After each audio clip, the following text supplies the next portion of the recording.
Okay, good evening, everybody. I'm just going to start the triple biology hangout. I'm going to go relatively quick because I know most of you have been watching the additional and we're just moving straight on. So hopefully you can hear me. Hopefully you've got a calculator handy. You know the usual drill. Any questions?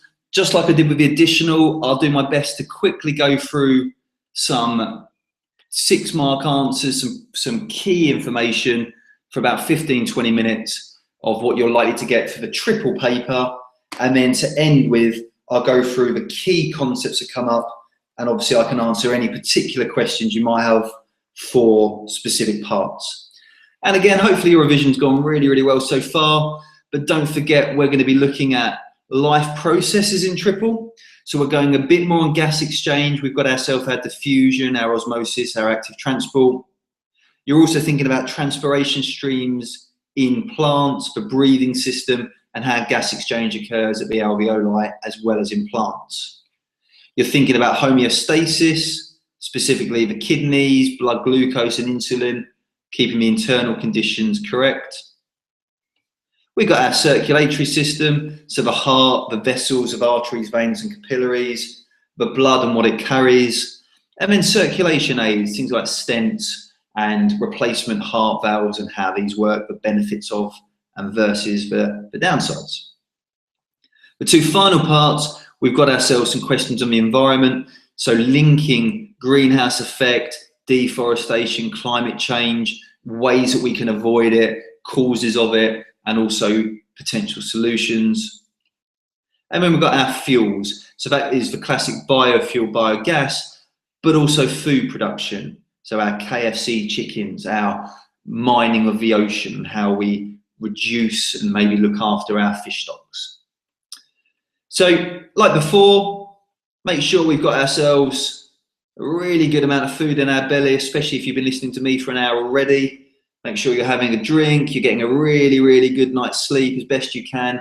You know when you're going to be turning up and you've got all your equipment. And again, just really, really briefly, but know where you're going to sit. It's a 60-mark paper. It's 1 hour long. Check your answers. Look at the marks for that particular question. No silly comments. No I don't knows. No blanks if you can help it. Take a brain dump of everything you know. And always look back at the previous questions of a given set. So question 6, A, B, and C. There might be clues in C relating to A. So let's have a look at some of the typical questions. We've got graphs, tables, 6 markers, tick boxes. Again, these are all from the 2015 or the 2014 paper for the specific board that we're looking at. So they're relatively relevant. They often have similar things in each of the papers. So we can have a look at some key things here. Fingers crossed, you'll have an idea for when you come to do your paper tomorrow.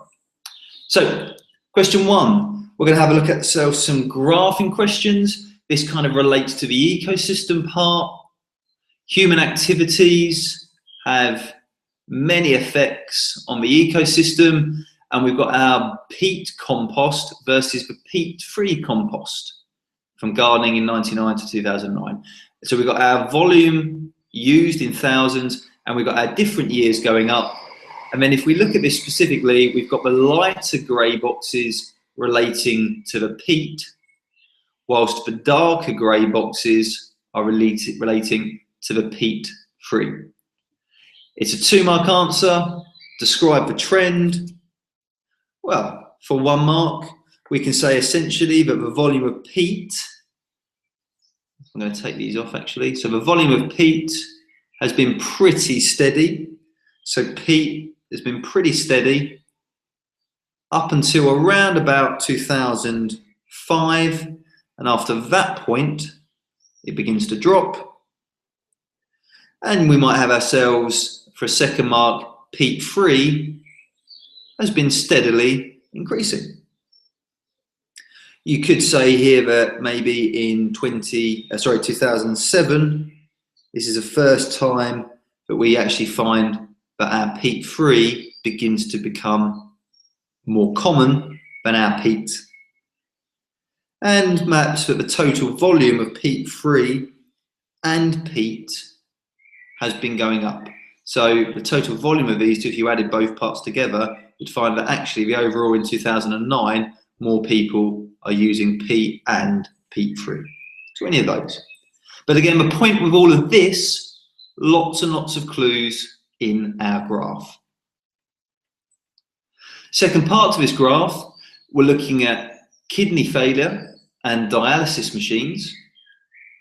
We've got ourselves some information. Before dialysis starts, the doctor measures the concentration of urea and glucose in the blood.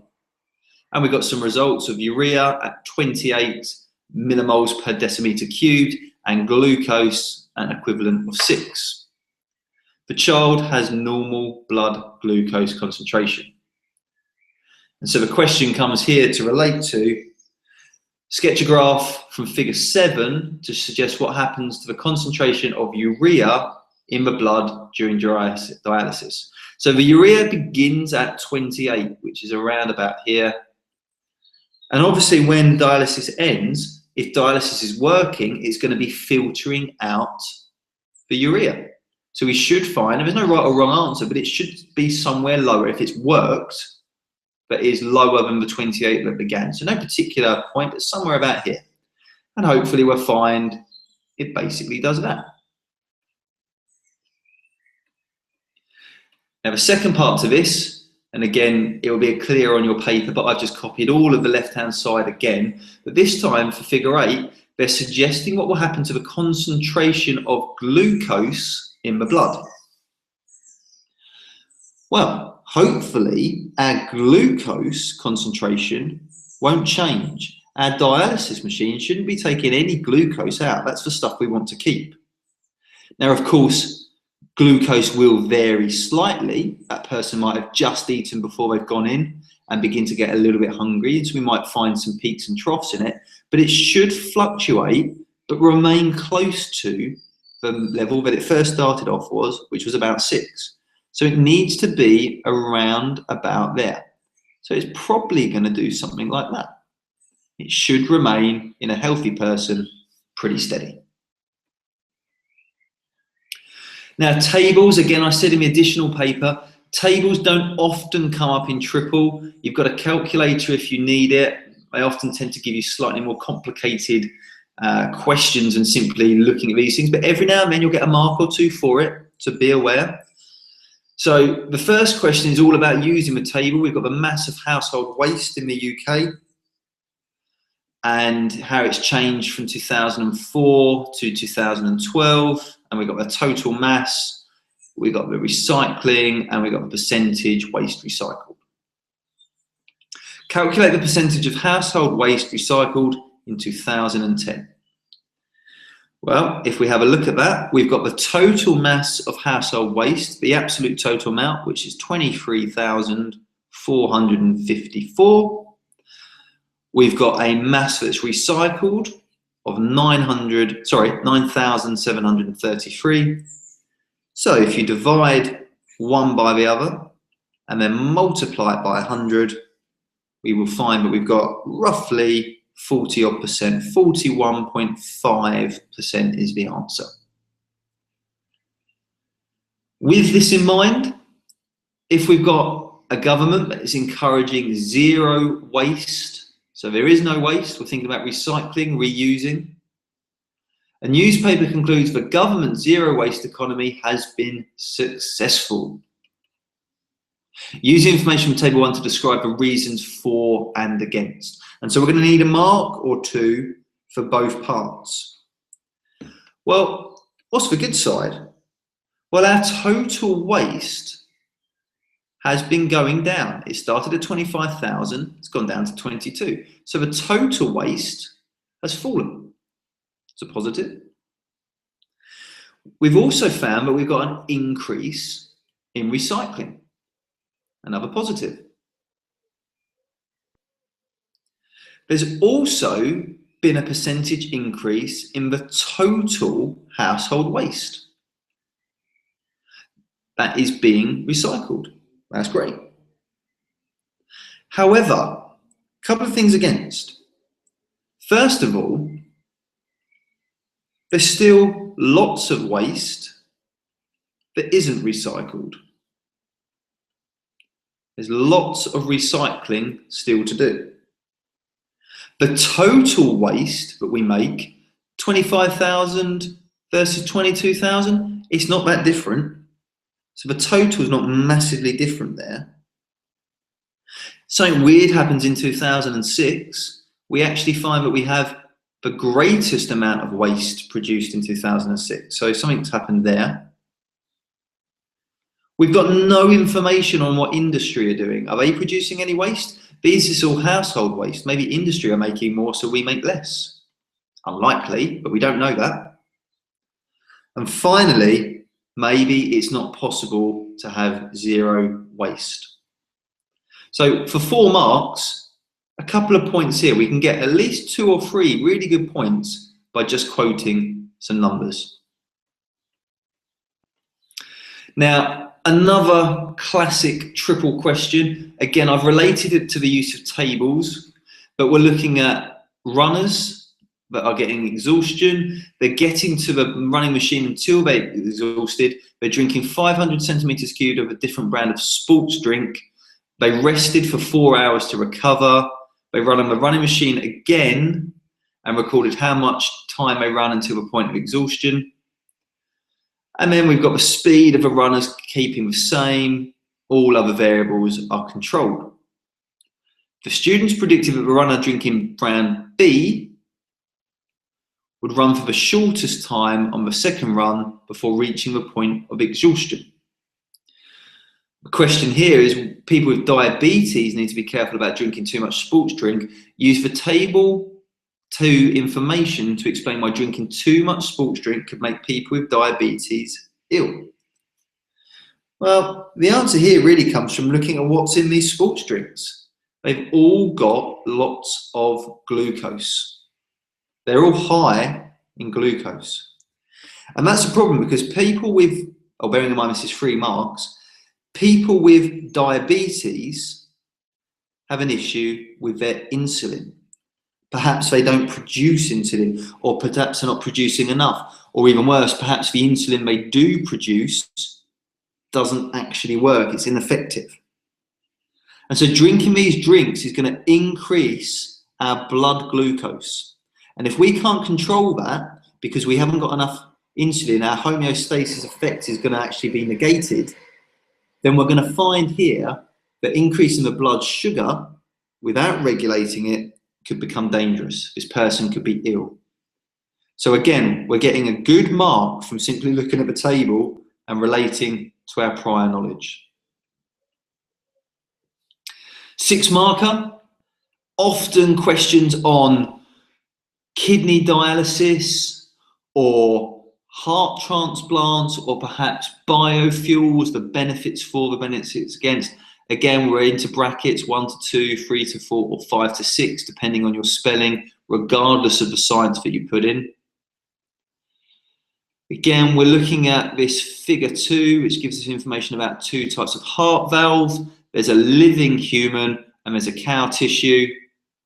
A patient needs a heart valve replacement. A doctor recommends the cow tissue heart valve. They're recommending this one. We need to give advantages and disadvantages of this compared to the living. Well, if we're looking at the advantage of the cow tissue, I guess the first thing is there's lots of cows, which means there's lots of valves. They're not in short supply. Put that in comparison to the living human heart valves.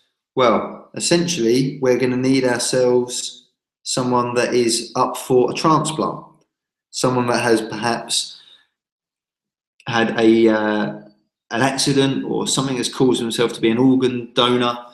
They're not as common as what we could have for the cow valves because, quite crudely, we can simply grow more cows for them. If we've got the cow valves, we don't need to tissue type. So we haven't got to worry about this particular tissue culturing. It's not an issue there. It's going to be relatively quick. There's not going to be a particularly long recovery time. Recovery is going to be pretty good. It's going to be pretty cheap. It's been happening since 2011. Now, that's not a hugely long time. So if we look at the negatives, well, there might be religious objections for using cows. There might be moral objections. This is relatively new, 2011, we're only in 2016 now, so it's been around for about 5 years. This is still relatively unknown, unproven. There could be risks. We need to use stents. Stents are potentially dangerous. They can cause blood clots, they can break. And of course, we might still find that they get rejected.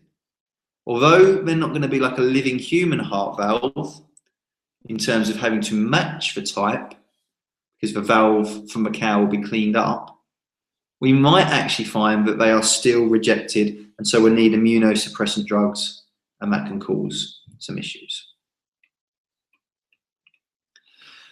Now, diagrams, again, clues are in your paper. Here we've got a question about the human breathing system, models representing it. We've got this glass bell jar representing the ribs. We've got balloons for lungs. We've got a bung. We've got this flexible rubber sheet. So the flexible rubber is the part that's pulled down to inflate these. So which part of the human breathing system does it represent? Well, that will be the diaphragm. But there's clues there. What does it look like? Now, finally, on our diagram questions, we've got a picture of a fish, and they're talking about the head and the gill parts. They're talking about fish absorbing oxygen from the water. It's absorbed through the gills of the fish. Give one way in which the gills are adapted for rapid absorption of oxygen, but it's worth 2 marks. So first of all, there's lots of gill filaments. That means we've got a big surface area, or they're very, very thin. You could even say, although it's not clear in the diagram, that they will have a good blood supply. Any of those arguments can then be adapted to then saying, this will mean that because there's lots of them with a big surface area, there's a good blood supply, they're thin, we're going to have ourselves the ability for them to diffuse through. We're going to have a really good concentration gradient that can pull them through, having it constantly flowing over with water. And so all of these options are going to allow oxygen to move from the water into the blood very quickly. Okay, as before, that was hopefully just a very, very quick breakdown of common things that come up in the paper in terms of 6 markers, spelling, punctuation, grammar, etc. What I'll do now, if we're on Frog, I'm open to any particular questions that people have got. So please just post me anything that you need to know, but I'll go through the key things that I think are likely to come up in the exam. And again, stop me if I've gone too quickly or you need some clarification. So I think there will be questions on gas exchange. So we're talking here osmosis or diffusion or active transport. Essentially, for osmosis and diffusion, we're talking about going from a high concentration to low. It's the net movement. But for active transport, it's the other way around. We're going from low concentration to high. It goes across an energy gradient. And so it requires, or concentration gradient, I should say, so it requires energy. So I think that is likely to come up, but more likely the way they'll ask the question will probably be around having an example of a leaf and talking about the leaf. So again, like we had an additional, we've got our palisade cells, we've got lots of chloroplasts, but then we've got holes at the bottom, our stomata. And our stomata, surrounded by guard cells, will allow our carbon dioxide to diffuse in. Yes, annoyingly, it will also let water out. And so that will be probably a relatively easy question if it comes up, just about a bit of an example about what they're doing. If you've got that part of the question, if they don't go for the plant, they may well go for the human breathing system. So we've got ourselves a trachea, the trachea going down to the bronchioles, or bronchi, sorry, I should say. That is then splitting into the bronchioles. And then, furthermore to that, we've got ourselves our alveoli, our tiny little air sacs, which have a very big surface area, good blood supply. Again, it's all about having that concentration gradient. If they don't go for the human breathing system, they might go for the stomach with the digestive system, but it's the same principle. We've got our villi, our microvilli, massive surface area, good blood supply going through, allowing food to be absorbed inside the small intestine. So with that in mind, if they finally go back to our plants, don't forget plants have our cells, quite a bad drawing here, our roots, again a big surface area, but they're going against the concentration gradient. There's probably not much water, not many minerals on the outside in comparison to the vessels within. And we've got ourselves our tubes that carry materials around the plant. We've got our phloem for sugars, our phloem for food, can go in both directions, live cells. Our xylem, just for water, one way, dead. And this is really useful because in our plant, we've got ourselves the transpiration stream.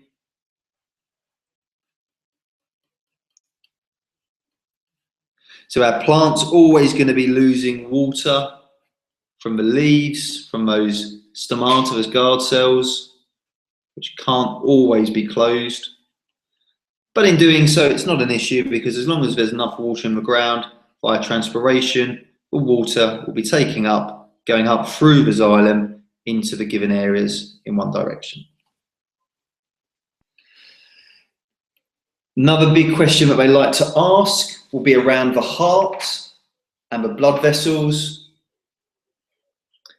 Not quite like this. If we're drawing ourselves a heart, essentially we've got ourselves a couple of different chambers. I do apologise, not the best diagram, but don't forget, on the left side, I know that looks strange, but it's the left side for the person. If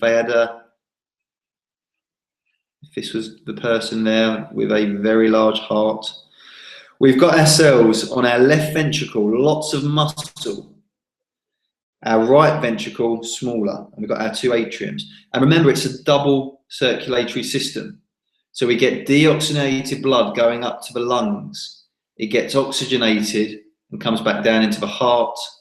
Then it's pumped all around the body with a big pump, goes to the particular places, and then returns. So essentially we have our inlet, our atrium, which then goes down into our right ventricle. It then gets pushed out of the heart to the lungs. It then comes into our left atrium, oxygenated from the lungs, and we have a big push out of the aorta all the way, if my pen works, all the way around the body. So be aware of that part. And when we're doing so, when we're talking about the heart, we've got our different vessels. We've got our arteries, which is blood coming from the heart. So they're under huge pressure. They're pretty elastic. They've got a relatively large lumen, muscular. But in comparison to the veins, which is taking the blood back, the veins have an even larger lumen. They're not as elasticated because they're not under the pressure. And in fact, they have one-way valves. The valves will only let blood flow in one direction because it's under a little bit less pressure. And the capillaries, the joining parts, one cell thick, allows diffusion to occur. And inside our blood, we've got our red blood cells with our hemoglobin carrying oxygen. But we've also got ourselves our white blood cells for defense. We've got ourselves our platelets for clotting, and we've got our plasma, our liquid which carries it all around. Circulation aids, we talked about briefly, but things such as stents to keep the arteries open, to stop them from clogging up. Artificial blood, we've got ourselves saline solutions, and we've got ourselves heart transplants with either real hearts or mechanical. Now don't forget homeostasis. Again, the key one really for triple is what the kidneys are doing. So essentially removing urea, changing the ions, adjusting the water. And they've got these nephrons, so they're there to filter. So really important, the kidneys, removaling of urea, adjusting of ions and water. And if that goes wrong, we're going to have kidney failure. We're going to end up dying. So we can have ourselves dialysis, a machine that does it. 3 or 4 hours for 3 or 4 times a week, maybe 2 if you're lucky, but 2, 3, 4 times a week for many hours to filter that blood, to take out that urea, filter those ions. A transplant, of course, is useful because you don't need to sit there for that large amount of time. But we don't always get our organs, and we have our potential of having them essentially broken down by our own body. They're thought of as foreign objects, and so we need immunosuppressant drugs. Not great. If we're talking about the blood, don't forget also we're talking about the sugar levels within.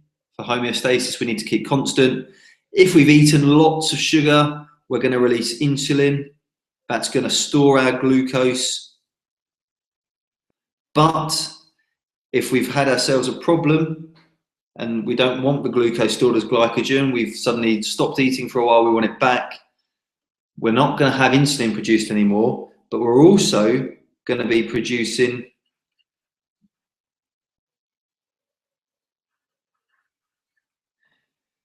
our glucagon. So we're taking our glycogen and converting it back into glucose. So too much glucose, insulin's going to store it. It's going to be stored in the liver as glycogen, sorry, I should say. And glucagon will be released when we haven't got enough sugar, and it will be changing it back from the liver into glucose into all our cells. Now that's the first part of the key concepts. And again, if I've gone too quickly on that first part, if you've got any specific questions, please just put them on the comment box on Frog and I'll do my best to answer.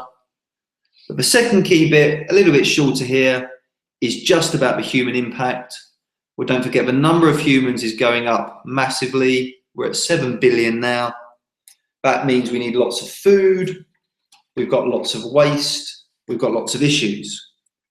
We've got carbon dioxide being pumped out because with lots of respirations happening. We've also got lots of waste going on. We're removing peat bogs for our fertilizers, but we're also burning lots of fossil fuels. Too much carbon dioxide, too much methane because of cows farting and paddy fields. It's going to trap our heat. It's going to cause our global weather, climate to go up. It doesn't mean that it's not sunny or cold in a given area over a given time. But if you look overall, and NASA do it every year, we are the warmest year on record. And the last few years have always been that way. We're steadily increasing. And again, we've got a problem because deforestation, cutting down our trees, means we've got less ability to take the carbon dioxide out. And of course, with these trees, we tend to either burn them or grow cows on their places or grow fuels that are then burnt, pumping out more carbon dioxide, taking in less. So with our biofuels, what are our benefits? Well, we can have fermentation. We can basically make alcohol, ethanol, which we can use, glucose broken down with our yeast to ethanol, and we can mix that, and we can mix it perhaps with petrol to make gasohol, or with diesel to make biodiesel with our plants. Things like grapeseed oil can be mixed up with diesel. And they're a bit better, a bit more carbon neutral. But of course, there are arguments here. If we're growing lots of land for fuels for our cars, that could be food. And if you're a hungry person, it's tough justification for why people can't have enough food so we can have enough fuel.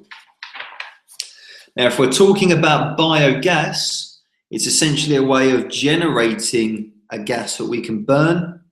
It can be done in batch, which are basically small places loaded up with waste, or continuous, where they're large scale. But the factors are the same. Essentially, waste is digested, and the biogas from the organisms breaking it down can be collected. And that, again, is a bit more economical. It's a bit better for the environment. Finally, if we're talking about food production, if we can reduce energy loss in animals, they will grow more. They will use the energy supplied to them, i.e. their food, to grow more rather than use it for walking around. So it's not very nice, but if you put your small chicken in a cage where it can't move, most of the energy that it eats is going to be converted into building up its fat and its muscle rather than be expended for it moving around. And of course, if you give it some nice heated places, in other words, a big industrial barn, it won't lose any heat energy for heating. Obviously, the contrary to that will be our free-range animals, but every time they move, every time they shiver because they're outside, they're using up a bit of energy that could potentially become food for us. Of course, you need to be able to talk about the moral implications of each. Now, the world needs protein to build up, but animals are relatively expensive. They're an extra point in the food chain. If we've got ourselves our human, well, that human ate itself a cow, which was eating some grass or some corn or whatever it was to eat. There are different stages here where energy can be lost. If you cut the cow out and you simply just ate the vegetable, then it's going to be more energy efficient. But the animals give us good amount of protein. But it's expensive, not everyone can afford it. So mycoprotein, you might have heard of the trade name, things like corn, vegetarian meat substitutes, protein from fungi. Not the most delicious, some would argue. Some people really find them great. But a great source of protein, allow people to build up. Now finally, if we're talking about all of this, we're talking about efficiency of animals, conflicts of interest, morals, and that is massively implied with our fish. So we have massive overfishing, we're decreasing the stocks. We actually fish a huge amount that we give as supplementary animal feeds because it's massive in protein. And when we do this, when we get ourselves our little fish on a hook, or more likely a giant net catching all the fish in the ocean, we've got ourselves some real sustainability questions we need to think about. And so there are limits. There are limits on the fish quotas. There's limits on the net size. They need to be a certain size so the little fish that are not quite at breeding age can escape. Okay, ladies and gentlemen, that's everything on the Triple Hangout. I know it is whistle stop. I'm going to stay online. If there's any specific questions, please just post me on the Frog page. Apart from that, I wish you all the very best of luck for tomorrow. Have a good night's sleep, eat well, and I'll see you for the exam. Good night.